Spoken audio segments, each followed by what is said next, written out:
खुशामदीद नाजरीन, आप देख रहे हैं प्रोग्राम रियासत। मैं हूं शहजाद रजा। वज़ीर आज़म शहबाज शरीफ ने आज एक भरपूर प्रेस कॉन्फ्रेंस की, बहुत खुल के सहाफ़ियों के सख्त सवालों के जवाब दिए और उन्होंने बहुत सी अहम बातें की। इसमें अपने दौरे से मुताल्लिक बात थी कि वो कैसे आलमी बरादरी के रहनुमाओं से मिले और उनको बावर कराने की कोशिश की कि पाकिस्तान इस वक्त एक बड़ी शदीद मुश्किल से गुजर रहा है और इस वक्त उनकी मदद की ज़रूरत है, सैलाब ज़दगान को की मदद के लिए। और इसके साथ साथ जो एक मामला उठा ऑडियो लीक्स का वज़ीर आज़म हाउस से, इस पर भी वज़ीर आज़म ने बग़ैर किसी लगी लिपटी के बड़े अहम बातें इसमें उन्होंने की।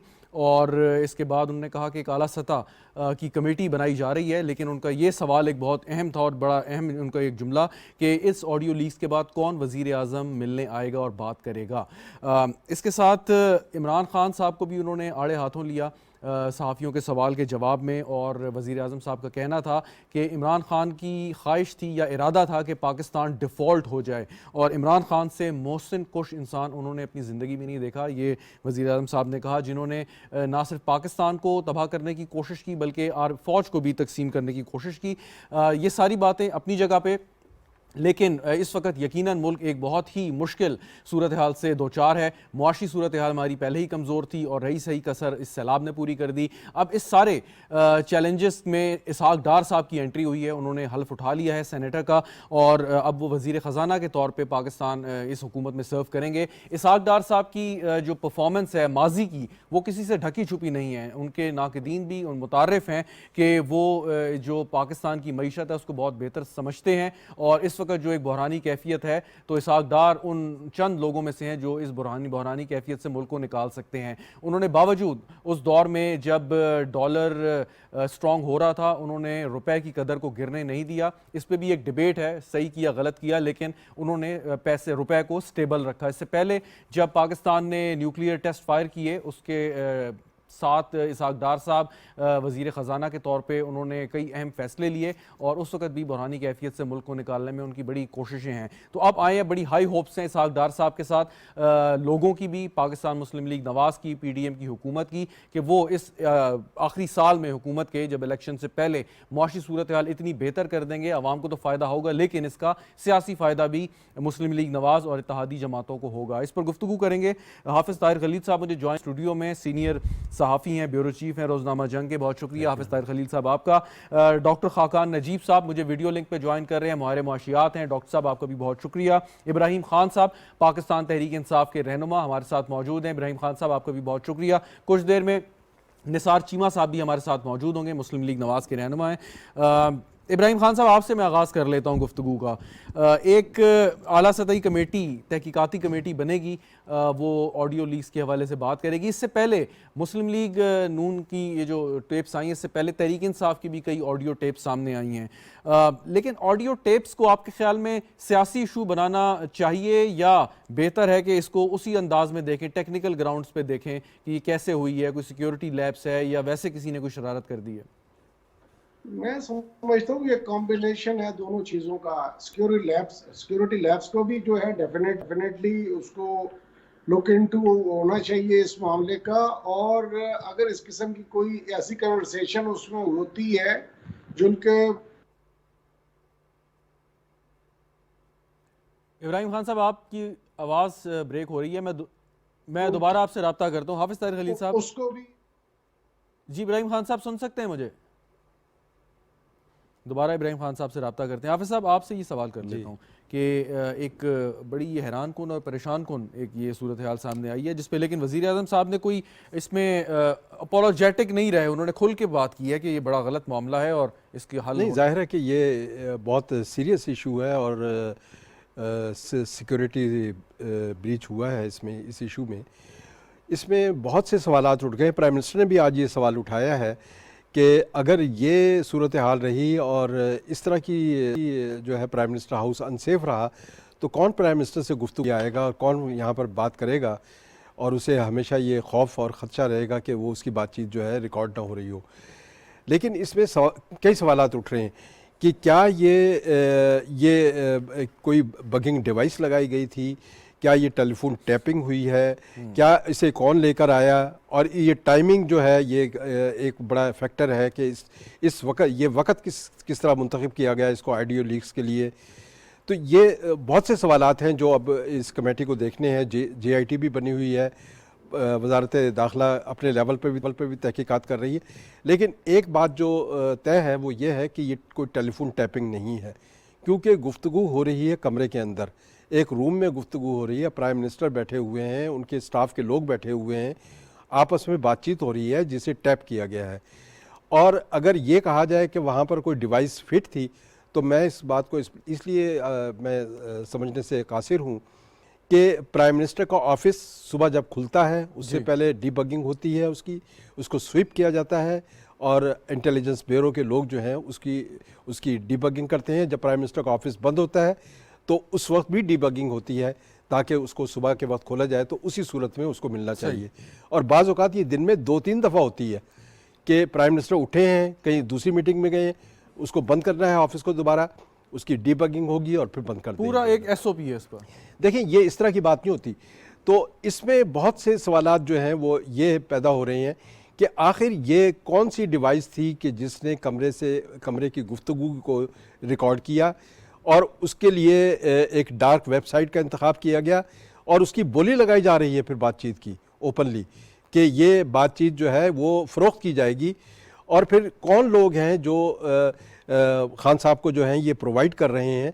और खान साहब ने कल कहा भी है कि जलसे में, जो लाहौर का जलसा था, कि अभी और भी ऑडियो लीक्स आ रही हैं। तो इसका मतलब ये है कि उनको एक ख़ास फ्रेमवर्क के अंदर ये ऑडियो लीक्स दी जा रही है ताकि एक पॉलिटिकली उसको इस्तेमाल किया जा सके। बिल्कुल ठीक। इब्राहिम खान साहब, आपको मेरी आवाज़ आ रही है? जी बिल्कुल आ रही है। अच्छा, सवाल ये है, अभी हाफिज़ ताहिर खलील साहब जो बात कर रहे थे, आखिर में उन्होंने बात की, वो कौन लोग हैं जो इमरान खान साहब को ये चीज़ पहुंचा रहे हैं और उसको सियासी मकासद के लिए इस्तेमाल किया जा रहा है। ये बात किसी आम नहीं हो रही।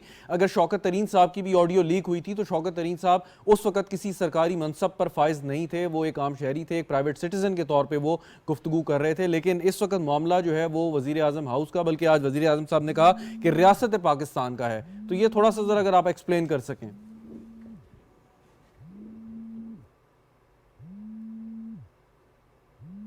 जी इब्राहिम खान साहब, आपको आवाज आ रही है मेरी? मेरी आवाज आपको आ रही है? जी आ रही है, आप जारी रखिए। हेलो जी, मैं ये अर्ज करना चाह रहा था कि पहली बात तो ये सिक्योरिटी वाला इशू तो बिल्कुल ठीक है, इसको जो है सिक्योरिटी लैब्स की वजह से ये सारा मुमकिन हुआ है, अदरवाइज तो ये ऐसा हो नहीं सकता, पहली बात। और इसमें एक तो इसको इस एंगल से देखना चाहिए सिक्योरिटी के हवाले से, और दूसरा इसको इस एंगल से देखना चाहिए कि उसमें वो कन्वर्सेशन के कंटेंट्स जो है वो क्या है, और दोनों को एक सेपरेट एंगल से दोनों चीज़ों को अलग-अलग जो है सॉर्ट आउट करके और इसकी जो है वो इसमें बेहतरी लानी चाहिए प्राइम मिनिस्टर हाउस के मामलात के इसमें इश्यूज पर। और ये इस किस्म की जो टेपिंग और बगिंग है, मुझे नहीं समझ आ रही कि कैसे किसी की जरूरत हो सकती है कि कोई बाहर से आके कोई थर्ड पार्टी इसको ये इस तरह से कर जाए। बहरहाल हमें अभी तक तो कोई समझ नहीं आ रही, लेकिन इसके पीछे क्या मुहर्रकात इस पे हैं। आपके पार्टी के रहनुमा फवाद चौधरी साहब ने, जब ये आला सतही, इससे पहले नेशनल सिक्योरिटी कमेटी का इजलास की बात हुई थी, तो उन्होंने इसको खुश आइंद करार दिया था कि बिल्कुल एक हाईएस्ट लेवल पे इसकी तहकीकात होनी चाहिए। मेरा सवाल ये है कि खान साहब के बारे में जो बात हुई और खान साहब कह रहे हैं कोई और ऑडियो लीक्स भी आने वाली हैं, तो इतने सेंसिटिव इशू को सियासी मकसद के लिए तो इस्तेमाल नहीं होना चाहिए। इब्राहिम खान साहब देखिए, अगर उसमें कोई सियासी गुफ्तगू हो रही हो तो फिर उस पर सियासी तबसरा किया जा सकता है। अगर कोई नेशनल उसका मामला हो, कोई सीक्रेट्स का मामला हो, तो वो डेफिनेटली नहीं करना चाहिए। अब मुझे तफसीलात आहिस्ता आहिस्ता आपके सामने आती जा रही हैं, और वो जो लोग कह रहे हैं, जिसने वो जो आप वो पता नहीं ब्लैक वटेवर उसका नाम है, वो जो भी व्हाट्सएप ग्रुप है, तो वो कह रहे हैं कि हम इसको सामने लेके आएंगे। तो खान साहब ने तो वही बात की है कि अगर पहले ले आए हैं तो वो मजीद भी कह रहे हैं कि आएंगे, तो इसमें तो मकसद है कि दूसरी बात नहीं है। असल बात देखने की यही है, जो दोनों पॉइंट्स आपने पहले रेज किए हैं कि इसकी सिक्योरिटी को रीचेक करना चाहिए, और अगर इसमें कोई मकसद है कि नेशनल जी सिक्योरिटी इश्यूज पे बातें लीक हुई हैं तो वो उसका सख्त तरीन जो है बिल्कुल ठीक। एक्शन होना चाहिए। अगर किसी ने एंटी सिक्योरिटी पाकिस्तान की सालमियत के खिलाफ बात की है तो उसके खिलाफ होना चाहिए एक्शन। अगर किसी ने ये टेप की है और सिक्योरिटी को मकसद कंप्रोमाइज करने की है तो वो जो भी है कल्प्रेट इसमें उसको बाकी वेरी राइट। करार बाकी सजा होनी चाहिए। बिल्कुल ठीक। डॉक्टर खाकान नजीर साहब, एक तो अगर आप इस पर कोई कमेंट करना चाहिए जो मामला चल रहा है, लेकिन मेरा सवाल आपसे एक ये होगा कि इसहाक डार साहब की वापसी हुई और हमें कुछ पॉजिटिव इशारे मिले, सिग्नल्स मिले मार्केट से कि डॉलर नीचे चला गया, स्टॉक में हमें कुछ बेहतरी नज़र आई, तो इससे हम लिंक कर सकते हैं कि इसहाक डार साहब आए हैं, जो बिजनेसमैन के कॉन्फिडेंस है उनके ऊपर, उसके बाद सूरत हाल को बेहतर होना शुरू होगी और वो मुश्किल फ़ैसले जो शायद पिछली मुआशी टीम नहीं ले पा रही थी, इसहाक डार साहब ले लेंगे? Shahzad, thank you for having me on your show. It's always my pleasure to be on PTV. देखिए, अगर हम थोड़ा सा इसको इस नज़रिए से देखें कि IMF का प्रोग्राम होते हुए कुछ डिले हुआ, उसकी वजह से रुपए की कदर में भी हमारी बाकी मार्केट्स, चाहे वो स्टॉक मार्केट हो, हमारी इंटरनेशनल बॉन्ड मार्केट हो, वो सारा नेगेटिवली रिएक्ट कर रही थी। फिर हमारा प्रोग्राम IMF के साथ 29 अगस्त को हो गया, कुछ मार्केट्स ने बेहतर रिएक्शन दिया, पर उसके बावजूद जो फंड फ्लो था वो चूंकि ना हो सका, चूंकि हमारी जो फ्रेंडली कंट्रीज थी उन्होंने ये कहा कि आप अभी हमें इन्वेस्टमेंट की तरफ लेके जाइए। सो फंडामेंटल्स जो थे वो बन नहीं रहे थे कि पाकिस्तान एक सस्टेनेबल लेवल पर अपने फॉरेक्स रिजर्व्स को बिल्ड करे। इस वक्त पाकिस्तान का कलीदी मसला जो है वो FX रिजर्व्स को बिल्ड करना है। ये 19 अरब डॉलर पे थे सितंबर 2021 में, और आज IMF का प्रोग्राम होने के बावजूद 8.5 अरब डॉलर पे हैं। ये मैं स्टेट बैंक के रिजर्व्स की बात कर रहा हूं जो हमें मैटर करते हैं। अब ये हुआ है कि इसके बाद हमारे फंडामेंटल्स चेंज हो गए बिकॉज फ्लड्स आ गए।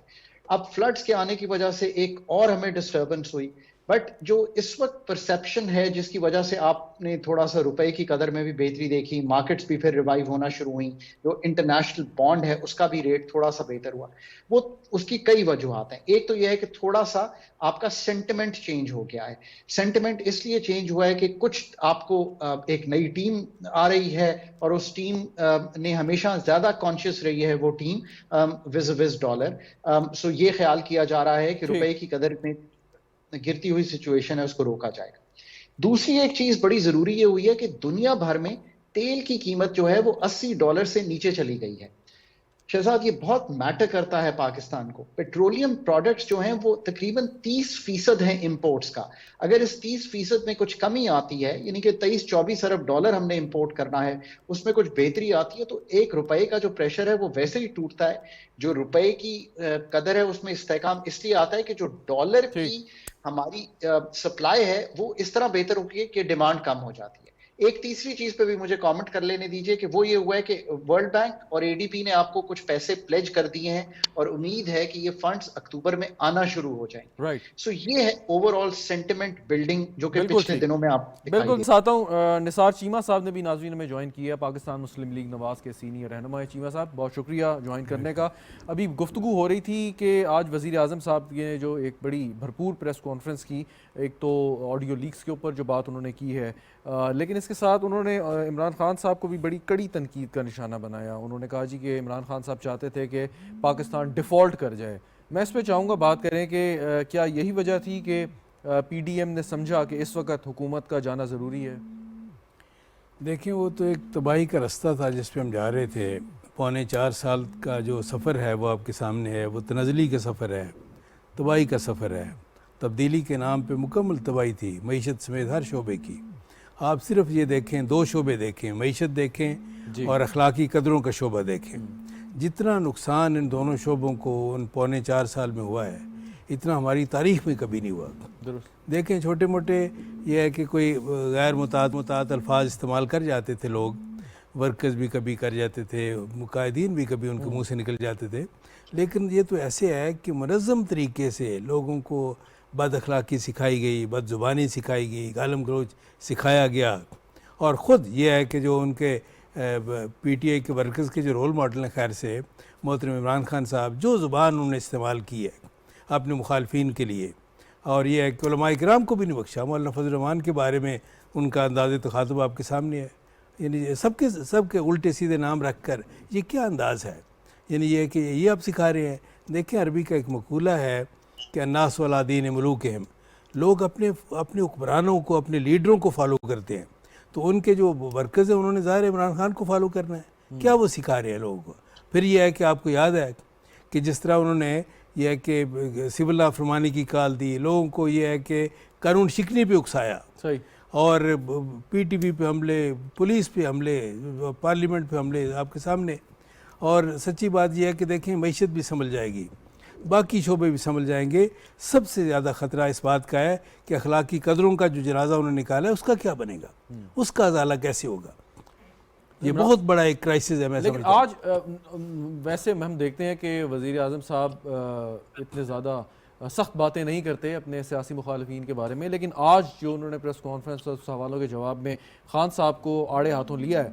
मिसाल के तौर पे उन्होंने कहा कि इमरान खान से झूठा और मोहसिन को शख्स शाहिद ही दुनिया में पैदा हुआ हो। तो मतलब ये एक ऐसा जुमला है कि नॉर्मली हम उनकी ज़बान से नहीं सुनते। तो आज क्या वजह आप लगते हैं कि आप लोग भी बड़े गुस्से में आ रहे हैं, फ्रस्ट्रेट हो रहे हैं खान साहब की वजह से? नहीं, देखें, उनका तो वो देखें झूठ बोलना, ये तो कोई एक ज़रबुल मिसल बन गया ना उनका, तो गलत बयानी। लेकिन 1 करोड़ नौकरियाँ, 50 लाख घर, झूठे इल्ज़ामात, झूठे वादे, झूठे दावे, ये तो ये उनके लिए कोई मसला ही कोई नहीं था। और फिर बात करके मुकर जाना, उसको उन्होंने यूटर्न जो है उन्होंने कहा जी ये तो कायदीन का एक बड़ा एक अच्छी उनका करैक्टरिस्टिक फ़ीचर होता है। तो बात ये है कि ये उन्होंने तो एक गलत बयानी को जिस तरह ये है कि एक पॉजिटिव सेंस देने की कोशिश की। ये देखें, गलत बयानी करने वाले लोग, बात से मुकर जाने वाले लोग, उनको तो मैं देहाती आदमी हूँ, देहाती महफिलों में ये है कि शरफा की महफिल से उठा दिया जाता है कि ये आदमी ये जो बात करके मुकर जाता है ये तो गलत बयानी करता है। और फिर बदजुबानी करने वाले को तो किसी कीमत पर शरफा की महफिलों में नहीं बिठाया जाता, चाहे जाए कि उनको मुल्क का वज़ीर आज़म बना दिया जाए। बिल्कुल सही। हाफिज़ ताहिर खलील साहब, आज इस प्रेस कॉन्फ्रेंस में अफवाज पाकिस्तान के हवाले से भी सवाल हुए और वज़ीर आज़म साहब ने कहा कि जी इमरान खान साहब ने पाकिस्तान के साथ साथ अफवाज पाकिस्तान को भी जो है तकसीम करने की कोशिश की। अब भी मुख्तलिफ हवालों से वो बात कर रहे हैं, मेरिट की बात करते हैं एक तैनाती के हवाले से, और इस पे जो आइन और कानून हमें कहता है उससे बिल्कुल मुनाफी एक बात हो रही है। उसमें सदर पाकिस्तान ने भी एक बात कही है जो शायद यकीनन आइन पाकिस्तान से मुताबिकत नहीं रखती। तो फिर इस सारी कहते हैं कि इत्तफाक राय होना चाहिए। देखिए, बात यह है कि ये महज एक बयान के तनाजुर में ये बात नहीं लेनी चाहिए, बल्कि उसका पस मंज़र भी देखना चाहिए कि खान साहब पहले क्या कहते थे, आज क्या कह रहे हैं। अगर वो कल तक ये कहते थे कि वज़ीर आज़म का ये सवाबदीदी इख्तियार है कि प्राइम मिनिस्टर की तैनाती करे, तो आज वो ये कह रहे हैं कि चीफ ऑफ आर्मी स्टाफ की कि तैनाती का सवाबदीदी इख्तियार प्राइम मिनिस्टर को है, लेकिन वो मौजूदा प्राइम मिनिस्टर को ये इख्तियार देने के लिए तैयार नहीं है। और वो कहते हैं कि फौरी इलेक्शन कराएं, ताकि फौरी इलेक्शन के नतीजे में अगर वो आते हैं तो वो ख़ुद अपॉइंट करें। वो अगर ये कहते हैं कि मुल्क में फौरी इलेक्शन हो, ये बात अगर कल तक PDM कहती थी तो नहीं कहते थे जी आइनी मुद्दत पूरी होनी चाहिए। आज PDM कह रही है कि आइनी मुद्दत पूरी होनी चाहिए, ये कहते हैं नहीं जी फौरी इलेक्शन होने चाहिए। देखिए, बात यह है कि आप कहीं पे तो एक स्टैंड लें, और साथ ये कहा जाता है कि जनाब के यू टर्न जो है वो कामयाबी की ज़मानत होते हैं। लेकिन ये सियासत का ये जो चलन है ये बड़े ख़तरनाक रुझानात पैदा कर रहा है, और इसकी वजह से जो कन्फ्यूजन नज़र आ रहा है वो ये भी नज़र आ रहा है कि ख़ुद भी PTI की जो लीडरशिप है वो कन्फ्यूजन का शिकार है, और इश्यूज़ के लिहाज से बात नहीं हो रही। कल देखें ना, कल उन्होंने लाहौर के कॉलेज में जाकर उन्होंने क्या मैसेज क्या दिया है कि एक कॉलेज की सरजमीन को उन्होंने इस्तेमाल किया, ग्राउंड को इस्तेमाल किया। वो वहाँ कॉलेज के स्टूडेंट से बाकायदा उन्होंने जलसे का रूप दिया, और वो कोई ऑडिटोरियम में एड्रेस नहीं था। एक ऐसी रवायत बनाई गई कि भाई कि कल यहाँ पर कोई अगर इंतहा पसंद तंजीमें भी अगर मुतालबा करें तो आप उनको भी जलसा करने की इजाज़त देंगे क्या? ये बहरहाल एक अच्छी रवायत नहीं है।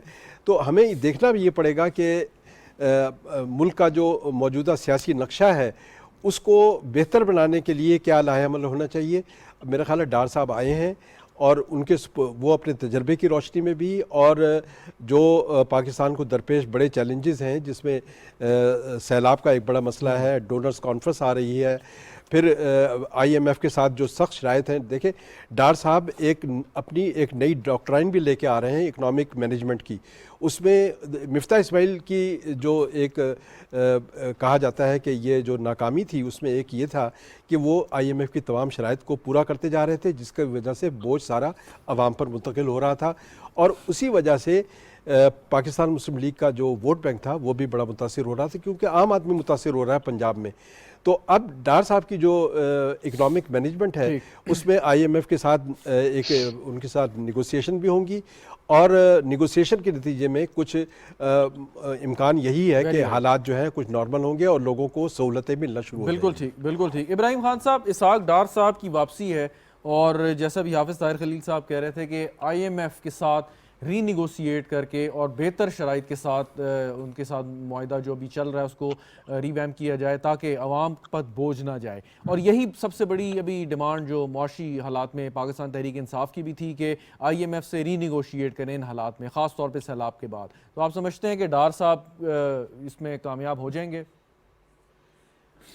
देखें, जो तो उनका सबका रिकॉर्ड है और जो उनकी जिस मामले पे वो एब्सकॉन्डर हुए थे, अब उसको हटा के आप जिसको मर्जी लेके आए, मेरा नहीं ख्याल कि ये किसी तरह से भी इकॉनमी में जितने पिछले 6 माह के अंदर इन्होंने मईशत की तबाही को नाजिल किया है पूरी पाकिस्तानी कौम के ऊपर, वो किसी से ढकी छुपी नहीं है।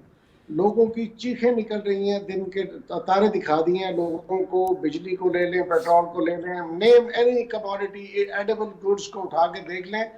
गरीब आदमी और आम आदमी जिसने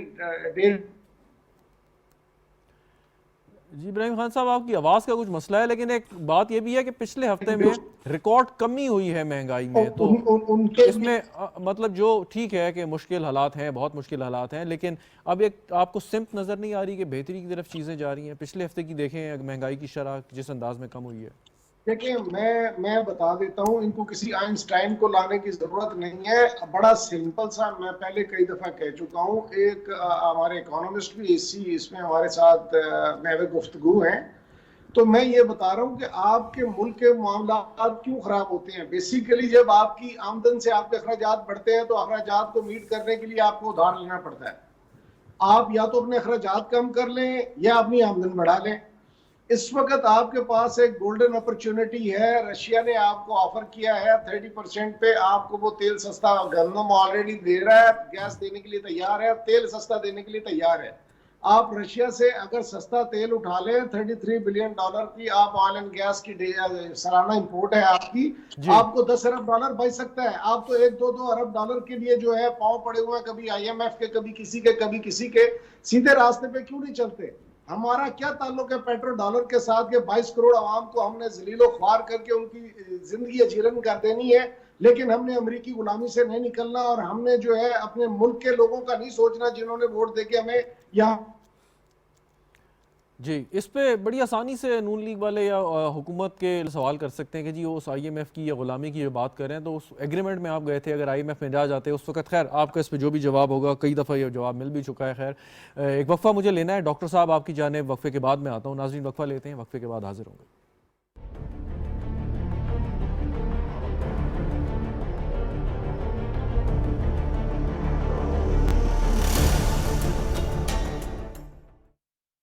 पाँच 10 मरला और 1 कनाल के रेजिडेंशियल प्लॉट्स। बुकिंग सिर्फ 1,75,000 रुपए से और बकाया 5 साल की आसान इक़सात। महाना किस्त 11,000 रुपए से। Marina sports city residencia, lifestyle of champions. 042 111 333 987। होशियार रहें, खबरदार रहें। सैलाब की मौजूदा सूरत हाल में अगर एहतियाती तदाबीर इख्तियार ना की गयी तो डेंगू जानलेवा भी हो सकता है। डेंगू से बचाव के लिए अपने इर्द गिर्द सफाई का खास ख्याल रखें। कहीं भी साफ पानी खड़ा ना होने दें। घर के अंदर बाकायदगी से मच्छर मार स्प्रे करें। पूरी आस्तीन वाले कपड़े पहने और जिस्म को मुकम्मल ढांप कर रखें। साफ पानी के बर्तन ढक कर रखें। घर की खिड़कियों और दरवाजों पर जाली लगवाएं। खुले मुकामात पर सोने वाले अफराद, खसूसन हामला खवातीन, बच्चे और बुजुर्ग मच्छरदानी, मच्छर भगाव लोशन या कॉइल का इस्तेमाल करें। डेंगू बुखार की अलामात की सूरत में फौरन डॉक्टर या सरकारी अस्पताल से रुजू करें। महकमे इतलात व तालुकात आमा, हुकूमत खैबर पख्तूनख्वा। बुकिंग सिर्फ 1,75,000 रुपए से। महाना किस्त सिर्फ 11,000 रुपए से। Marina sports city residencia, lifestyle of champions. 042 111 333 987। होशियार रहें, खबरदार रहें। सैलाब की मौजूदा सूरत हाल में अगर एहतियाती तदाबीर इख्तियार ना की गई तो डेंगू जानलेवा भी हो सकता है। डेंगू से बचाव के लिए अपने इर्द गिर्द सफाई का खास ख्याल रखें। कहीं भी साफ पानी खड़ा ना होने दें। घर के अंदर बाकायदगी से मच्छर मार स्प्रे करें। पूरी आस्तीन वाले कपड़े पहने और जिस्म को मुकम्मल ढांप कर रखें। साफ पानी के बर्तन ढक कर रखें। घर की खिड़कियों और दरवाजों पर जाली लगवाएं। खुले मुकामात पर सोने वाले अफराद, खसूसन हामला खवातीन, बच्चे और बुजुर्ग मच्छरदानी, मच्छर भगाव लोशन या कॉइल का इस्तेमाल करें। डेंगू बुखार की अलामात की सूरत में फौरन डॉक्टर या सरकारी अस्पताल से रुजू करें। महकमे इतलात व तालुकात आमा, हुकूमत खैबर पख्तूनख्वा।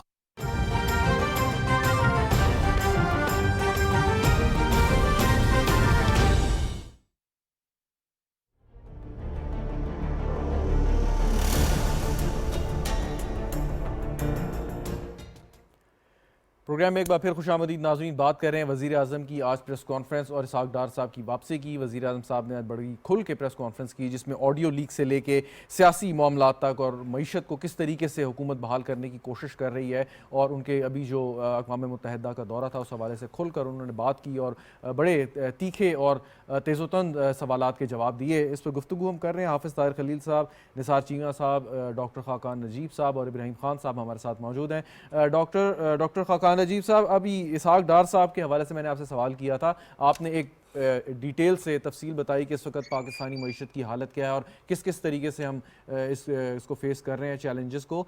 डार साहब का जो फैक्टर है, अभी जैसे हाफिज़ साहब ने बताया, वो कितना इंपॉर्टेंट है इसमें, keeping in view his past track record? देखिए शहजाद, अभी जो हमें करना है वो ये है कि फ्लड्स के बाद जो हमारा मैक्रो फ्रेमवर्क है, मैक्रो फ्रेमवर्क से मतलब ये है कि हमारे जो ग्रोथ के फिगर्स हैं, हमारे जो इन्फ्लेशन के फिगर्स हैं, हमारे जो सारा मालियाती और माली खसारा, ये सब तब्दील हो गए हैं। तो अब जो टीम है उसको ये करना है कि उन्होंने इन सब फिगर्स को आईएमएफ के साथ दोबारा निगोशिएट करना है। क्योंकि पहले भी आपको पता है कि एक ही प्रोग्राम पाकिस्तान ने अपनी हिस्ट्री में कंप्लीट किया, और वो प्रोग्राम मैंने पाकिस्तान में जब मुस्लिम लीग एन की ही हुकूमत थी और डार साहब ही वजीर ख़जाना थे, तो उनके साथ एक सपोर्ट किया और वो प्रोग्राम कंप्लीट हुआ। सो एक तजर्बे से तो ज़रूर फ़ायदा उठाया जा सकता है। और अगर ये प्रोग्राम रीनिगोशिएट हो जाता है, जो कि मेरा ख्याल है कि आप देखेंगे कि 1 महीने 1.5 में आपको फंड के प्रोग्राम में कुछ रीनिगोशिएशंस दिखाई देंगी। इस रीनिगोशिएशन से आपको कुछ ईजिंग दिखाई देगी। ईजिंग से मेरा मतलब यह है कि शायद 850 अरब रुपए का जो पीडीएल है, जो पेट्रोलियम डेवलपमेंट लेवी है, इस तरह की जो चीज़ें हैं, जो सूबों से 750 अरब हमने लेने हैं, जो हमारा मालियाती खसारा जो कि हमें 4.6% पे लाना है, ये बहुत टाइट है इस वक्त, इसलिए कि फ्लड्स की वजह से बहुत डिस्टर्बेंस आई हुई है। आपके टैक्सेस भी डिस्टर्ब होंगे, आपको एक्सपेंडिचर भी ज़्यादा करने हैं। तो ये सारा प्रोसेस है जिसमें से जो भी इस वक्त वजीर खजाना होंगे उनको गुजरना है। और अगर डॉक्टर साहब, अभी इस वक्त जो हमने मुआहदा किया, या वैसे जो हमारे ऊपर एक कड़ी नज़र रखी हुई है आईएमएफ ने, तो उसकी तो कोशिश होगी कि वो पाकिस्तान को, गवर्नमेंट को, हुकूमत को किसी भी तौर पर एक्सचेंज रेट में इंटरवेंशन करने ना दे। देखिए, जहाँ तक एक्सचेंज रेट का मसला है, चूंकि हम बहुत इस पे कंसंट्रेट करते हैं, तो मैं ये कहूँगा कि फंडामेंटल्स भी एक्सचेंज रेट को डिटरमिन करेंगे। अगर हमारा करंट अकाउंट, यानी कि जो बाहर के बैरूनी हमारा खसारा है, जो बैलेंस ऑफ पेमेंट्स की पोजीशन है, वो कुछ ठीक हो जाती है। ठीक से मेरा मतलब है कि कुछ हमारी इंपोर्ट्स कम हो जाती हैं, इसी तरह हमारी एक्सपोर्ट्स इंटैक्ट रहती हैं और सप्लाई ऑफ डॉलर्स बढ़ जाती है। वो कैसे बढ़ेगी? आपको अगर आईएमएफ के पैसे बेहतर आ जाते हैं, आईएमएफ की एक रैपिड फाइनेंसिंग इंस्ट्रूमेंट की फैसिलिटी है, वो मिल जाती है। वर्ल्ड बैंक कह रहा है मैं 2 अरब डॉलर आपको रीअप्रोप्रिएट करने को तैयार हूं। 1.5 अरब डॉलर एडीपी आपको एक काउंटर सिक्लिकल फैसिलिटी में दे रहा है। आरएलएनजी प्लस आप ऑयल ले लेते हैं डिफर्ड पेमेंट से। तो ये जो पूरा ग्रॉस फाइनेंसिंग नीड है, अगर ये कवर हो जाती है तो ये जो प्रेशर है ये टूट जाएगा। अगर ये प्रेशर टूट जाएगा तो फंड से भी आप बात कर सकते हैं कि रुपए की जो सही कदर है वो कहां पे खड़ी होती है। सो अब डिटरमिन इसको फंडामेंटल्स करेंगे, और उम्मीद ये है कि आप फंडामेंटल्स पे थोड़ा सा काम करके उनको बेहतरी की तरफ लेके जाएंगे। प्लस फंड से हम जब पूरा प्रोग्राम रीनिगोशिएट करेंगे तो इंश्योर करेंगे कि जो ग्रॉस फाइनेंसिंग नीड्स हैं, जो 31 से 33 अरब डॉलर की हैं, वो मीट हो रही हैं। Very right, very right. Cheema साहब, अगर ये इस किस्म की मुआशी सूरत हाल आपको आम हालात में मिली होती, जहाँ पे आपको इस किस्म के सियासी चैलेंजेस और मुश्किलात का सामना ना था, तब भी बहुत मुश्किल था कि आप इससे कैसे निकलते। अब एक सियासी अफरा तफरी का भी एक समा है कि जैसे इमरान खान साहब बार बार ऐलान कर रहे हैं कि वो फाइनल कॉल देंगे और इस्लामाबाद के ऊपर फिर एक यलगार शायद कोई कर देंगे वो। तो इस सारे मौके पे कि जब सूबे उस वफाकी हुकूमत के साथ दो सूबे कोऑपरेट करने को तैयार नहीं हैं, सियासी मुहाजराई बढ़ती चली जा रही है, आपने ख़ुद अभी जिक्र किया सारा, तो फिर डार साहब का आना और मईशत को ठीक करना ये कितना मुश्किल है और डार साहब क्या करेंगे आखिर? देखिए, एक तो मैं गुजारिश करना चाहता हूँ कि डॉक्टर साहब से, डॉक्टर खाकान साहब जी, खाकान नजीब साहब, डॉक्टर खाकान नजीब साहब से अनफॉर्चुनेटली मेरा पहले तारुफ नहीं है, लेकिन मैं बड़ा मुतासिर हुआ उनके तजिए से। बड़ा हकीकत पसंदाना तजिया और बड़ा ठोस दलाइल की बुनियाद पर, बहुत लॉजिकल। तो मैं वाकई में अप्रिशिएट किए बगैर नहीं रह सकता। और दूसरी बात जो है, देखें जो आपने कहा डार साहब क्या करेंगे, देखें एक तो ये कि 3 बहुत बड़े चैलेंज जो हमें दरपेश हुए, जिनका सामना हमें करना पड़ा। 2 पीटीआई के लाए हुए थे। सबसे पहले कि जी अपनी करेंसी को उन्होंने 40% तक डीवैल्यू कर दिया, जिसकी वजह से ये है कि हर शोबा मुतासर हुआ और एक सुनामी आया महंगाई का, जिसके आगे बंद बांधना अभी तक मुमकिन नहीं हो पा रहा। दूसरा जो मसला हुआ वो भी चैलेंज वो इस तरह का था, वो भी उनका पैदा करदा कि IMF के पास गए और फिर उनके साथ जो मुआहदे जो उन्होंने तय किए, उसमें ये 2 चीज़ें शामिल थीं, 2 शिक्कें, कि हम हर महीने पेट्रोलियम प्रोडक्ट्स की कीमतें बढ़ाएंगे और दूसरा ये कि हम तमाम सब्सिडीज़ ख़त्म करेंगे।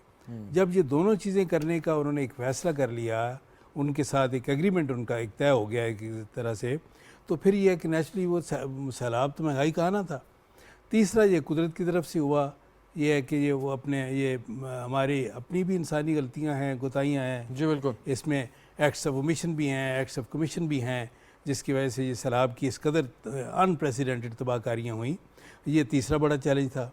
लेकिन बात यह है कि जिस तरह डॉक्टर खाकान साहब ने फरमाया कि अब यह कि आहिस्ता आहिस्ता अब ये बेहतरी की उम्मीद पैदा हो चली है। और इसहाक डार साहब, चूँकि देखें बात यह है कि उनका एक तजुर्बा है, उनका एक माजी का एक ट्रैक रिकॉर्ड है, उन्होंने ये करके दिखाया है, इससे पहले डिलीवर करके दिखाया है। हमें पूरी उम्मीद है इंशाअल्लाह कि पूरी टीम जो है मिलकर इसहाक डार साहब की क़यादत में मुआशी टीम जो है इंशाअल्लाह इसको वापस ट्रैक पे लाएगी और ये है कि इंशाअल्लाह मामलात संभल जाएंगे, मामलात कंट्रोल में आएंगे और इंशाअल्लाह बड़ी जल्दी आवाम को भी रिलीफ देने के हम ये तो मुआशी जो फ्रंट है उसकी बात होगी ना, लेकिन इसके साथ जो एक सियासी मुआजराई की कैफियत तारी की हुई है आपके सियासी मुखालिफिन ने, देखिए उसके बारे में करेंगे। और आपने खुद कहा जब इखलाकी कदरें गिर गई हैं, देखें उस बारे में एक बात यानी कहना चाहता हूँ। देखें इमरान खान साहब से हम आपके प्रोग्राम में भी कई बार PTI के जो दोस्त थे उनके तवसत से भी हमने ये 2 गुजारिशात की। एक ये कि आप जिस तरह ये कि हम शुरू में आपको जब आप वज़ीर-ए-आज़म थे तो पहली तकरीर में मियाँ शहबाज शरीफ साहब ने आपको चार्टर ऑफ इकॉनमी पर बात करने की दावत दी। उस वक्त ये है कि बदकिस्मती से इमरान खान साहब की जो विंडिक्टिव माइंडसेट था, इंतकामी ज़रियत थी, उनका तंग नज़री थी, रौनत थी, फ़िरौनियत थी, उसकी वजह से ये है कि उन्होंने वो बड़ी हकारत के साथ हमारा दस्ते तावन जो बढ़ा हुआ था उसको झटक दिया। अब फिर इस बात का मौका है कि सारी कौमी क़यादत, सियासी क़यादत मिल बैठे इमरान खान साहब समेत, क्योंकि वो नहीं होंगे तो सियासी कौमी क़यादत जो है वो मुकम्मल नहीं होती उनके बगैर, इसमें कोई शक नहीं है। सबको मिल बैठ कर फ़ैसला करना चाहिए कि हमने ये आलमी साहूकार, इनको मैं कहता हूँ, ये IMF, वर्ल्ड बैंक, इनके हम चुंगल से कैसे निकलें। जब तक ये कि इनके चुंगल से हम नहीं निकलते, हम मुआशी तौर पर ख़ुद मुख्तार नहीं होते, तो उस वक्त तक ये मामला ठीक नहीं होंगे। दूसरी बात जो है वो हम इमरान खान साहब से ये भी गुजारिश करते हैं और आपके प्रोग्राम में भी कह चुके हैं कि देखें ये किस तरह की डिस्क्रिमिनेशन है। आप सेनेट में बैठे हैं, सारी सूबाई असम्बलियों में बैठे हैं, आप बाई इलेक्शन में हिस्सा लेते हैं, तो ये कौमी असम्बली के साथ इस तरह ये है कि सोतीला क्यों सलूक है, डिस्क्रिमिनेशन क्यों है। आप वापस आएँ कौमी असम्बली में आकर अपना एक जमहूरी और जो है एक पार्लिमानी रोल प्ले करें। अच्छा, उन्होंने एक पॉजिटिव इंडिकेशन दी है। उन्होंने कहा जी कि आप वो जो ख़त जो था, वो जो भी था, वो हम उसको नाम निहाद कहते हैं, वो कहते हैं जी बड़ा एक ये है कि बड़ा एक ठोस एविडेंस है ये कि फॉरेन इंटरवेंशन का। वो कहते हैं कि अगर उसकी तहकीकात करवा ली जाए तो मैं वापस आने के लिए तैयार हूँ।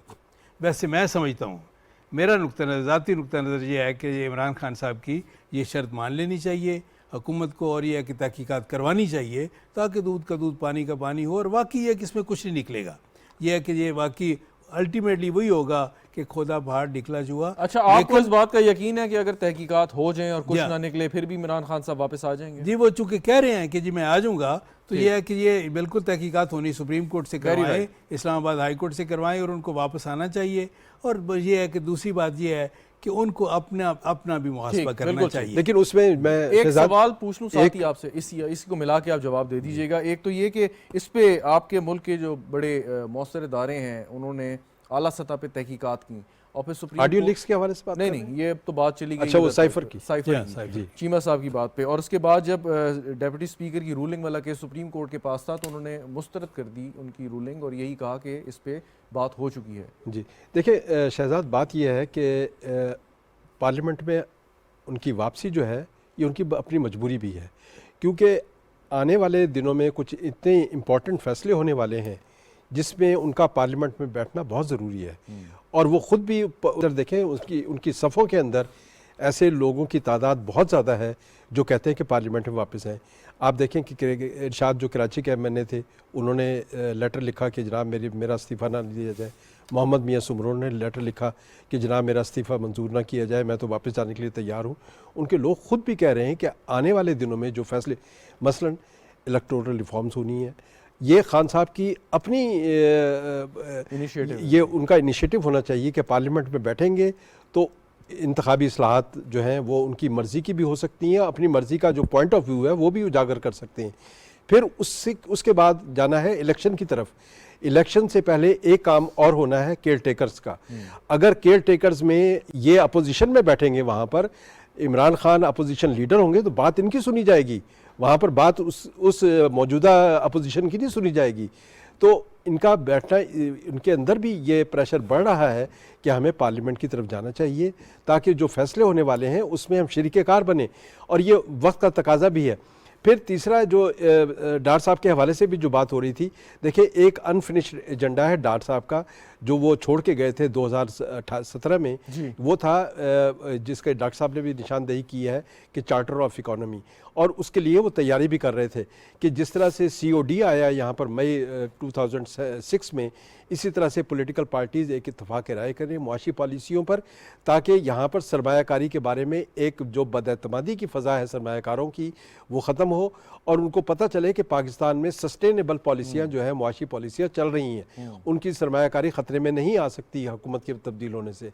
तो उसके लिए ज़रूरी यह है कि तमाम पॉलिटिकल पार्टी जिसमें खान साहब भी शामिल हैं वो बैठें और रियासत पाकिस्तान को आगे चलाने के लिए, पाकिस्तान को अगर चलाना है आगे, मौजूदा हालात में पाकिस्तान नहीं चल सकता जिस तरह से चलाया जा रहा है। बिल्कुल ठीक, तो आगे हमें बढ़ना होगा। बिल्कुल सही। इब्राहिम खान साहब, कतई नज़र इसके कि आपकी कितनी सियासी मुखालफत है या आपके क्या ख्यालात हैं, आपसे मुराद आपकी जमात की, इमरान खान साहब की, दीगर रहनुमाओं की, लेकिन ये बिल्कुल सही बात की हाफिज़ ताहिर खलील साहब ने कि जो अहम फैसले होने हैं वो उसी सूरत में आप उनके हिस्सेदार बन सकते हैं कि जब आप पार्लियामान के अंदर यानी कौमी असम्बली में आप बैठेंगे, अपोजिशन लीडर का आपका एक अगर ऑफिस आपके पास होगा तो केयर टेकर वज़ीर आज़म की तैनाती के वक्त भी यकीनन आपका एक मौसर किरदार आप अदा कर सकते हैं। बाहर रह के तो फिर आप या तो फ्रस्ट्रेशन का शिकार होंगे या फिर इसी तरीके से एहतजाजी सियासत जारी रहेगी, लेकिन वो अहम फैसलों में आप हिस्सेदार नहीं बन पाएंगे। इब्राहिम खान साहब देखिए, अभी निसार चीमा साहब खुद फरमा चुके हैं कि वो भी इस हक में हैं कि वाकई ही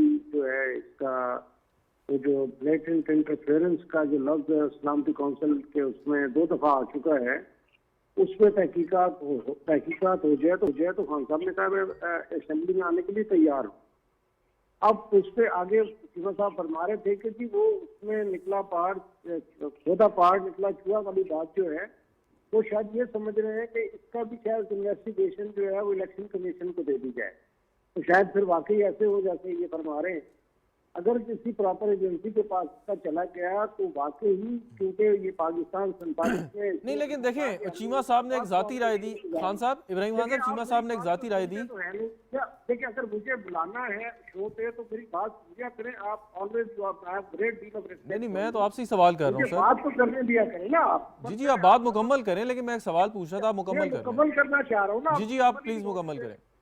हम 47 से पाकिस्तान बने और हमने किस लिए बनाया था, हजारों लाखों जानों की कुर्बानी दी थी मुल्क की आज़ादी के लिए।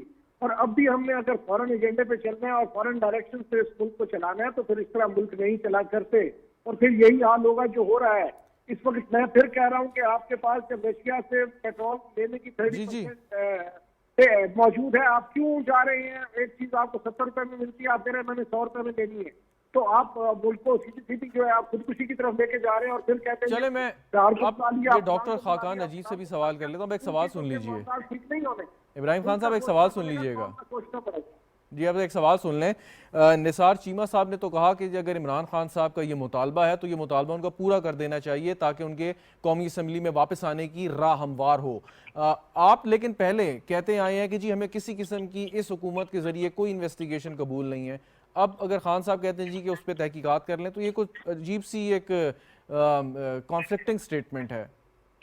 बिल्कुल नहीं है। हम कौमी इदारों से बात कर रहे हैं। कौमी इदारों की एक जो बनेगी इस गवर्नमेंट की, तो जो पोजीशन है वो आपके सामने है कि ये अपने घर में बैठ के भी बात करते हैं, तो वो भी जो है आजकल वो चैनल्स का मौजू बनी हुई है। इनकी जो रेट है गवर्नमेंट की वो सबको पता है, पूरी दुनिया को पता है। और अब जो सागदार को बुलाया तो अल्हम्दुलिल्लाह पूरी दुनिया में जागरसाई हो रही है कि एक वक्त में उसका काउंटर कर रहे हैं और दूसरे वक्त में उसको ला के वजीर खजाना बना रहे हैं। एक पॉजिटिव बात की चीमा साहब ने, तो मैं चाह रहा हूँ कि थोड़ी पॉजिटिव वे में आप जरा बता दें। मैं इतना पॉजिटिव वर्क कर रहा हूँ कि खान साहब ने जो कहा है वो कौमी इदारों से बात करते हुए कहा कि उसकी जो टीम बनेगी वो कौमी इदारों की बनेगी, तो नून लीग की या पीपल्स पार्टी की टीम तो नहीं बननी जिससे इसको इन्वेस्टिगेट करना है। नहीं, लेकिन कौमी इदारे जवाब दे तो वजीर आज़म नहीं। शहजाद इसको इस तरह ना कर लें कि देखें जब 2013 के इलेक्शन हुए जी तो खान साहब की तरफ से ये कहा गया कि 35 पंक्चर लगाए गए। अल्टीमेटली उन्होंने जब धरना दिया उसके बाद एक चीफ जस्टिस की सरबराही में कमेटी बनी। चीफ जस्टिस ने एक कमेटी जो रिपोर्ट थी वो सामने आ गई और उसमें सब कुछ पता चल गया कि भाई के वाकई पंक्चर लगे नहीं लगे, जो कुछ भी हुआ एक रिपोर्ट। अभी भी अगर साइफर की बात हो रही है और गैर मुल्की साजिश की बात हो रही है तो जिस तरह चीमा साहब ने कहा कोई हर्ज नहीं है कि आप अदलिया के सुपुर्द करें ये मामला। और इब्राहिम साहब भी कह रहे हैं कि रियासत के जो अदारे हैं वो इसमें तहकीकात करें, आप अदलिया के सुपुर्द करें। और अदलिया को जैसा कि लेटर भी लिखा हुआ है पहले साबका स्पीकर ने, अदलिया इसकी तहकीकात कर ले और इस दौरान वो असम्बली में आए और असम्बली में आकर अपना रोल अदा करें। तो इसमें हर्ज कोई नहीं है कि तहकीकात नहीं होनी चाहिए। वेरी राइट, बिल्कुल ठीक। डॉक्टर खाकान नजीब साहब, एक आखिरी सवाल आपसे पूछना चाहूँगा कि अब जैसे कहा कि डार साहब की वापसी हो गई है, पॉजिटिव वाइब्स मार्केट में जा रही हैं। अभी बार बार इब्राहिम खान साहब ने 2 दफ़ा रशिया से ऑयल और वीट लेने के हवाले से नुक्ता उठाया है। क्या ये मुमकिन है इन हालात में जब रशिया ऑलरेडी इंगेज है यूक्रेन में अगरचे उन्होंने ऑफ़र की है, लेकिन जैसे कुछ मिसकंसेप्शन कह लें पाए जाते हैं कि रशिया से ऑयल कैसे आएगा, ट्रांसपोर्ट कैसे होगा, और फिर क्या हमारी रिफाइनरीज इस काबिल हैं इस मौके पे कि वो उसको ट्रीट करके आगे एंड यूज़र तक पहुंचा सकेंगी? डॉक्टर साहब जी शहजाद, देखें इस वक्त ऑब्वियसली हमें स्टेबलाइज करते हुए मुल्क को चलना है और ये याद रखना है कि पाकिस्तान का एक डॉलर लिक्विडिटी क्रंच चल रहा है। उसमें जितने भी पैसे इंपोर्ट्स में बचाए जा सके और जितना भी हम अपने एक्सपोर्ट्स को रेमिटेंसेस को बढ़ा सकें वो बेस्ट है। सो एक तो ये याद रखें कि 2 चीजें हैं जो हमें रशिया से इस वक्त अगर इमीडिएट करनी है। एक हमें वीट का करना है और एक हमें तेल का करना है। ये ऐसा नहीं होगा कि हम कोई 40% तेल अपना जो है वो रशिया से ले लेंगे। हम कुछ तेल जो है रशिया से दरामद करने में शायद कामयाब हो जाएंगे। रशिया से फिर गैस पाइपलाइन पे भी बात होनी है, वीट पे भी बात होनी है। सो ऐसा ना भूलिए कि वेस्ट भी अभी भी रिलाई करता है अपनी गैस नीड्स पे रशिया पे। सो हम कोई ऐसा काम नहीं करने जा रहे, या पिछली हुकूमत भी कोई ऐसा काम नहीं करने जा रही थी जो आउट ऑफ द ऑर्डिनरी हो।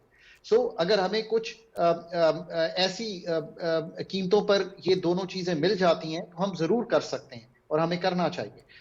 ये हमारी सॉवरेंटी है, ये हमारा राइट है और हम दुनिया में बाकी मुल्कों से भी तेल लेते हैं और लेते रहेंगे। बिल्कुल ठीक। फाइनली जी निसार चीमा साहब, एक तो अदालती कमीशन की हाफिज साहब ने बात की, तहरीक इंसाफ भी इस बात पे जो है वो अक्सर आर्गूमेंट देती नज़र आती है हमें, लेकिन पाकिस्तान की एक एग्जेक्टिव है, इंतज़ामिया है और उसके साथ साथ दीगर पाकिस्तान के इदारे हैं जो बड़ी काबिलियत रखते हैं ऐसे मसले को हल करने में और मुकम्मल बेहतर अंदाज से तहकीकात करने में। देखिए, गुजारिश ये है कि हमारे जो सिक्योरिटी एजेंसीज़ हैं, हमारे मुसल्लह अफवाज हैं, उनके नुमाइंदों ने तो बिल्कुल वाज़ेह तौर पर कह दिया कि ये इस बारे में कोई ऐसी कोई शफायत नहीं है, कोई हकीकत नहीं है, कोई अमेरिका ने कोई है कि ये रजीम चेंज में कोई रोल प्ले नहीं किया। बिल्कुल वाज़े तौर पर यह है कि हमारे और लेकिन देखें, अगर इमरान खान साहब ये कहते हैं, शर्त रखते हैं, तो ज़ाहिर है कि उनकी तसल्ली के मुताबिक ये देखें सबसे बड़ा जो एक हमारा अदालती फोरम है, सबसे अदालती उज़्मा है, सुप्रीम कोर्ट है, मैं समझता हूँ उसके हवाले कर दिया जाए ये मामला, उसके सुपुर्द कर दिया जाए। चीफ़ जस्टिस साहब जो हैं, चीफ़ जस्टिस ऑफ पाकिस्तान ख़ुद एक जुडिशल कमीशन बना दें और उसके सुपुर्द कर दिया जाए, ताकि ये कि उनका ये मुतालबा पूरा हो जाए, या दूसरे लफ्ज़ों में फेस सेविंग लेकिन हो आप नहीं जाए समझते एक और चैप्टर वापस क्लोज वो हो पार्लियामेंट में आ जाए? कि क्या इतना वक्त है अदालत के पास और चीफ जस्टिस के पास या किसी के पास कि क्लोज चैप्टर को खोलने कोई का? मसला नहीं। बाज़ ये है कि देखें,